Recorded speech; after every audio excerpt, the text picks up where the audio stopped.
Bonjour my friends, I'm Frankie and welcome to Club Foodie. I love Japanese food and I finally got David to enjoy it more than before. Yes! If you enjoy sushi or sashimi as well and like to have a few different kinds of each, a palate cleanser is a great thing to have. The one you need is called gari. And here's the easy recipe. In today's episode, I'll show you how to make my pickled ginger, also known as sushi ginger or gari. This classic Japanese condiment has to be on your list because it really boosts the flavors of your dish. Plus, you'll be saving a lot of money by making it. So my friends, let's get cooking. First, we'll go ahead and slice our peeled ginger. We want to slice them as thin as possible, like paper thin, okay? So the best kitchen tool for this task is a mandolin. If you want to slice it with a knife, do it, but it has to be super thin. Then we'll do the same with the radishes. Because when I'm using food coloring and finding young ginger isn't always easy, we are using mature ginger here. By using radishes, we'll get that nice pink color that we normally see in the store-bought jars.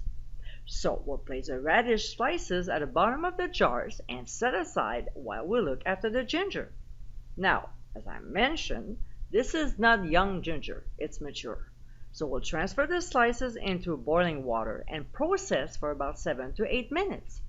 By doing this step, it will help to tenderize them.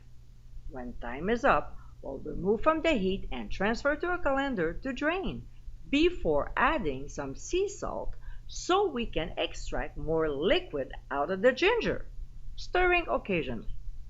And we'll let it sit for 30 minutes. So half an hour later, we'll squeeze the slices and then transfer them in a single layer on a cutting board or plate lined with paper towels. We'll place another paper towel on top and gently pat them dry before transferring them to the jars with the radishes. Then we'll set aside while making the brine.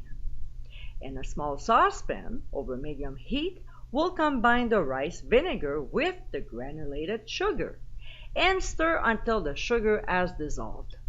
We'll increase the heat to medium-high and bring the vinegar mixture to a boil.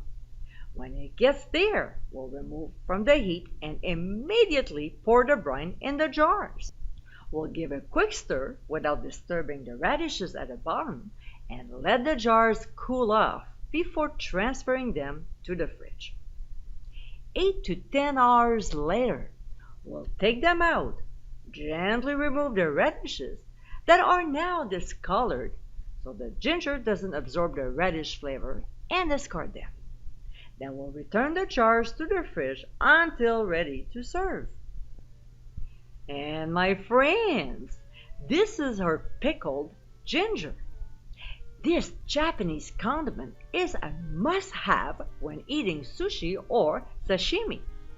It's a great palate cleanser to enjoy every bite, especially when sampling different types of sushi. It can also be used as an ingredient in other recipes, like my Asian chicken salad or tuna tataki coming next month. I hope you give it a try soon, and be sure to visit clubfoodie.com for ingredient amounts and more info. Until next time, my friends, bon appétit!